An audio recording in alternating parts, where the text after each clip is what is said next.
እንደምን አላችሁ ውድ የአራዳ ፍሊክስ ተከታታዮች። ምናልባት በቴሌቪዥን በፎቶግራፍ ወይንም በማህበራዊ ሚዲያ ላይ ከኢትዮጵያ የሚመጡ ደማቅና ሕያው የሆኑ ምስሎችን አይታችሁ ይሆናል። ቀይ፣ ቢጫ፣ አረንጓዴ የሆኑ የባህል ልብሶችን የለበሱ በሺዎች የሚቆጠሩ ሰዎች በየጎዳናው ሲያልፉ፣ ከበሮና ጸናጽል ደግሞ በዜማ እየተመታ የመላእክት የሚመስል ዝማሬ ደግሞ አየሩን ሲሞላ ሰምታችሁም ይሆናል። እነዚህ ምስሎች ምንድናቸው? የትኛው በዓል ነው እንዲህ ያለውን ግርማ ሞገስ ያለው ብላችሁ አስባችሁ ታውቃላችሁ? ይህ በዓል ጥምቀት ይባላል። ጥምቀት የኢትዮጵያ ኦርቶዶክስ ተዋሕዶ ቤተክርስቲያን ከምታከብራቸው ታላላቅ በዓላት አንዱ ነው። ነገር ግን ጥምቀት ከሃይማኖታዊ ክብረ በዓል በላይ ነው። ጥምቀት የኢትዮጵያ ማንነት፣ ታሪክና መንፈሳዊነት ጥልቅ መግለጫ ነው። የኢትዮጵያን ነፍስ የሚያንጸባርቅበት ልዩ ቀን ነው። በዚህ ልዩ ቀን የጥንት ሃይማኖታዊ መዝሙሮች ከአየሩ ጋር ሲዋሃዱ፣ የዜማና የጭፈራ ድምጾች ደግሞ ምድርን ያንቀጠቀጣሉ። ደማቅ ቀለማት ያሏቸው የባህል አልባሳት ከሰማያዊው የኢትዮጵያ ሰማይ ስር ሕያውና የሚንቀሳቀስ ስዕል ይፈጥራሉ። ይህ ሁሉ ደስታና ድምቀት፣ ይህ ሁሉ መንፈሳዊ ቅንዓት ከየት የመጣ ነው? ለምንስ ነው ኢትዮጵያውያን ጥምቀትን እንዲህ በታላቅ ክብርና ፍቅር የሚያከብሩት?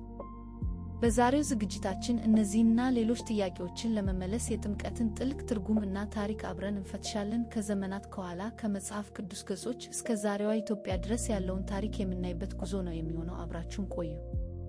የጥምቀት በዓል ታሪካዊና መንፈሳዊ ጉዞ የሚጀምረው ከበዓሉ ዋዜማ ጀምሮ ነው። ይህች ዕለት ከተራ ተብላ ትጠራለች። በኢትዮጵያ ኦርቶዶክስ ተዋሕዶ ቤተክርስቲያን አማኞች ዘንድ ልዩ ቦታ የሚሰጣት ቀን ናት። በከተራ ዕለት ከየአጥቢያ አብያተ ክርስቲያናት የሚገኙ ቅዱሳት ታቦታት በቀለማት ያሸበረቁ ጃንጥላዎች ተጋርደው በካህናት አንገት ላይ ተጭነው በልዩ ስነ-ስርዓትና ታላቅ ዝማሬ ታጅበው ወደ ጥምቀተ ባሕሩ ይወርዳሉ። ታቦት የቃል ኪዳኑ ታቦት ምሳሌ ሲሆን የእግዚአብሔርን መገለጥና ሕልውና የሚያመለክት ቅዱስ ንዋየ ቅድስና ነው። እነዚህ ታቦታት ከየቤተ ክርስቲያኑ ሲወጡ ምዕመናን በታላቅ ደስታና መንፈሳዊ ቅንዓት ይቀበሏቸዋል። በጉዞ ወቅት የከበሮ ድምፅ፣ የእምቢልታ ዜማ፣ የሰንሰል ቅላቄ፣ የእልልታና የጭብጨባ ድምፅ ከመንፈሳዊ ዝማሬ ጋር ተዳምሮ አየሩን ይሞላል። በተለይ ምሽት ላይ በብዙ ሲበሩ በጨለማ ውስጥ ብርሃናማ የሆነ የሰዎች ሰልፍ አስደናቂ ትዕይንት ይፈጥራል።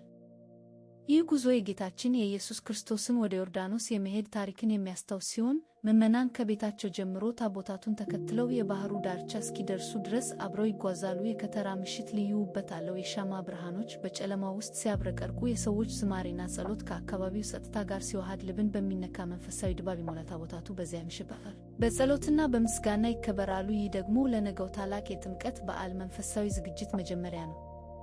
ከተራ የዋለበት ቀን ከመገባደዱ በፊት ደማቁ ታቦታት በክብር ወደ ወንዝ ዳርቻ ወይም ወደ ልዩ ስፍራ ከመጡ በኋላ ሌላኛው የጥምቀት በዓል ክፍል ይጀመራል። ይኸውም ታቦታቱ ሌሊቱን የሚያድሩበት፣ ምዕመናንም ከእነርሱ ጋር የሚቆዩበት የንቃትና የጸሎት ሌሊት ነው። ይህ ሌሊት ዝም ብሎ እንቅልፍ የሚወስድ ሳይሆን በመንፈሳዊ ዝግጅትና በጉጉት የነገ በመቶዎች የሚቆጠሩ ሰዎች በብርድ ድንጋይ ላይ ተቀምጠው፣ አንዳንዶቹም ቆመው በጨለማ ውስጥ ከታቦታቱ ጋር ያድራሉ። የሻማ ብርሃን በየስፍራው ብልጭ ድርግም ይላል። የካህናትና የምዕመናን ዝማሬ ደግሞ የሌሊቱን ጸጥታ ይሰብራል። ከአንትሙ ሰብአ ገሊላ ምንተኑ ትቆሙ ወትንጽሩ ውስተ ሰማይ፣ እናንተ የገሊላ ሰዎች ለምን ቆማችሁ ወደ ሰማይ ትመለከታላችሁ? የሚለው ቅዱስ ቃል በኅብረት ሲዜም ልቦች በእምነትና በተስፋ ይሞላሉ።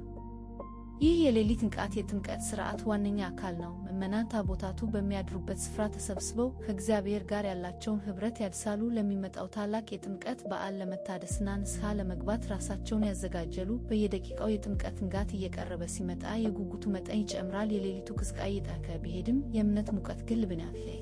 የመንፈሳዊ አንድነት ሌሊት ነው። 1 ንቃት ኒኳት ዌሬው ዋይኬፋይንስ 2 ዝማሬ ስማር ሄነኝ ሶን 3 ምዕመናን ሞሜንያን ዲፋድፋው ፔዌገርስ 4 ጉጉት ጊገድ ያጅርነስ አንዲከፓሽን ሌሊቱ ተገፎ የምስራቅ አድማስ በወርቃማ የፀሐይ ብርሃን ሲያንጸባርቅ የጥምቀት በዓል ዋናው ሥነ ሥርዓት የሚጀምርበት ቅዱስ ሰዓት ደርሷል። በሺዎች የሚቆጠሩ ምዕመናን ከሌሊቱ ጀምሮ በታቦታቱ ዙሪያ በንቃትና በትዕግሥት ሲቆሙ፣ የከረሙት የካህናቱን ጸሎትና ዝማሬ በጉጉት ያዳምጣሉ። የአየሩ ቅዝቃዜ በጋለ መንፈሳዊ ስሜትና በልዩ የደስታ ተከቧል። በዚህ ወሳኝና ቅዱስ ሰዓት ነጭ ልብሳቸውን የለበሱ ካህናት የሚያንጸባርቁ መስቀሎችንና ጥንተ ነገሮችን ይዘው ወደ ተዘጋጀው የጥምቀት ኩሬ ወይም ወንዝ ዳር በዝግታ ይቀርባሉ። ጌታችን ኢየሱስ ክርስቶስ በዮርዳኖስ ወንዝ መጠመቁን በማሰብ ካህናቱ በልዩ ጸሎትና በበረከት ውሃውን ይባርኩታል። ይህ ቅዱስ ተግባር የጥንቱን የታሪክ ስህተት በድጋሚ የመኖርና የሆነው ውሃ በመንፈስ ቅዱስ ኃይል የሚቀደስበት ታላቅ ምስጢር ነው። የካህናቱ ድምፅ በዜማ ታጅቦ የአየር ላይ ሲንሳፈፍ የክርስቶስን መገለጥ፣ የቅድስት ሥላሴ ምስክርነት ለሁሉም ምዕመን ያስታውሳል።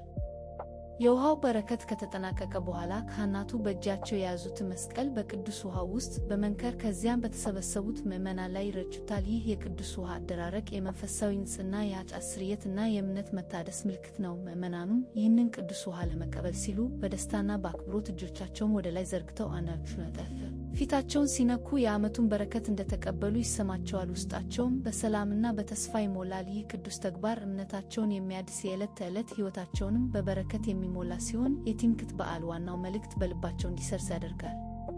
ባሕረ ጥምቀቱ ላይ ታቦታቱ ተባርከውና ቅዳሴው ተፈጽሞ የክርስቶስ ጥምቀት መንፈሳዊ ትርጉሙ ከተገለጸ በኋላ የታቦታቱ ወደ የቤተ ክርስቲያናቸው የመመለስ ሥነ ሥርዓት ይጀምራል። ይህ የመመለስ ጉዞ ልክ እንደ መውጣቱ ሁሉ በታላቅ ደስታና ክብር የተሞላ ነው። በዓሉን ለማክበር ከተለያዩ የዓለም ክፍሎች የመጡ ሁሉ ለታቦታቱ ከበሮ እየተመታ፣ ጸናጽል እየተንቀጠቀጠ፣ ካህናትና ዲያቆናት በልዩ ልዩ ዝማሬና ዜማ ታቦታቱን ሲያጅቡ፣ ምዕመናኑም በደስታ እልልታና ጭብጨባ ጉዞውን ያደምቁታል። በሺዎች የሚቆጠሩ ምዕመናን በተለይም ወጣቶች መንፈሳዊ ጭፈራ ሲጨፍሩ፣ የደስታ መግለጫ መዝሙሮችን ሲዘምሩ የጥምቀት በዓል ደስታ ተድርቦ ይታያል። የሕዝቡ አንድነትና የፍቅር የመልስ ጉዞው በየመንገዱ ከሚታዩት ደማቅ ቀለማት የተነሳ እጅግ ውብ ነው። ሴቶችና ወንዶች፣ ሕፃናትና አዛውንት ንጹሕ ነጠላና ሌሎች ደማቅ ባህላዊ ልብሶችን ለብሰው እንደ አበባ ያሸበረቁ ይመስላሉ። በተለይም የነጭ ነጠላዎች ንጽሕና ከሌሎች ደማቅ የኢትዮጵያ ባህላዊ አልባሳት ጋር ሲዋሃድ ዓይንን የሚማርክ ድንቅ ትዕይንት ይፈጥራል። ደማቅ ቀለም የሕዝቡን የልብ በዚህ የመልስ ጉዞ ወቅት ሕዝቡ ሁሉ በአንድነት ተጣምሮ የክርስትና እምነቱንና የጥምቀትን በረከት በጋራ ያከብራል። የካህናት ጸሎትና የምዕመናን ዝማሬ ተዳምሮ በየመንገዱ መንፈሳዊ የደስታ ድባብ ይፈጥራል። እያንዳንዱ እርምጃ፣ እያንዳንዱ ዝማሬ፣ እያንዳንዱ ጭፈራ ለጌታ ምስጋና ለማቅረብና ለተቀበሉት በረከት ምስጋና ለመስጠት ነው። ይህ የመንፈሳዊ እርካታና የሕዝባዊ መልካም ምኞትን የመግለጫ መንገድ ነው። ታቦታቱ ወደ የቤተ ክርስቲያናቸው ሲደርሱ በታላቅ ክብርና ዝማሬ ይቀበላሉ። ከብዙ ሺህ ምዕመናን ጋር በመሆን ለጥቂት ቀናት ከቤተ መቅደሳቸው ወጥተው የሕዝቡን ደስታ ሲካፈሉ ከቆዩ በኋላ በክብር ወደ መንበራቸው ይመለሳሉ። የጥምቀት በዓል በዚሁ ታላቅ መንፈሳዊ ጉዞና ሕዝባዊ አንድነት ተጠናቋል። እናም ይህን ሁሉ ጉዞ ካደረግን በኋላ መጀመሪያ ላይ ለጠየቅነው ጥያቄ መልስ የምናገኝበት ጊዜ አሁን ነው። ምናልባትም ጥምቀትን የኢትዮጵያ የልብ ትርታ፣ የነፍስ መታደሻ የሚያደርገው ምንድን ነው ብለን ጠይቀን ይሆናል።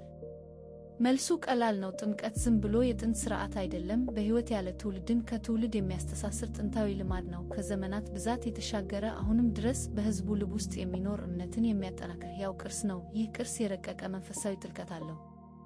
በየዓመቱ የተባረከው ውሃ የክርስቶስን ጥምቀት በማስታወስ የመንፈስን መታደስ፣ የነፍስን ማጽዳት ያመለክታል። ምዕመናን በእምነታቸው የሚጸኑበት፣ የዓመቱን በረከት የሚቀበሉበት፣ ከፈጣሪያቸው ጋር የሚታደሱበት መንፈሳዊ ጉዞ ነው። ይህ ጥልቅ መንፈሳዊ ትርጉም ጥምቀት ልዩ ያደርገዋል። ከሁሉም በላይ ግን ጥምቀት የኢትዮጵያውያን ማኅበራዊ ትስስር፣ ፍቅርና አንድነት በደማቅ ሁኔታ የሚገለጽበት ትልቅ መድረክ ነው። የካህናቱ ዝማሬ፣ የደብተራው ዳንኪራ፣ የሕዝቡ አሸብሽቦ፣ የልብ በልብ መተሳሰብ የዚህ በዓል የማይነጣጠል አካል ነው። የኢትዮጵያን ሀብታም ታሪክና ባህል፣ ጥልቅ ሃይማኖታዊ እሴቶቿን ለዓለም የምታሳይበት ድልድይ ነው።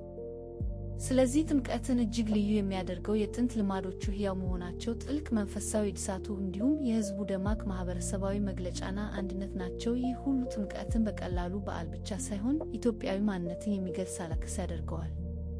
ይህን የመሰለ ውብና መንፈሳዊ በዓል በልባችን ይዞ የሰላም ሌሊት ይሁንልን። የበለጠ የኢትዮጵያን ታሪክና ባህል ለማወቅ ከፈለጉ ቻናላችንን ሰብስክራይብ በማድረግ ቤተሰብ ይሁኑ። መልካም ምሽት።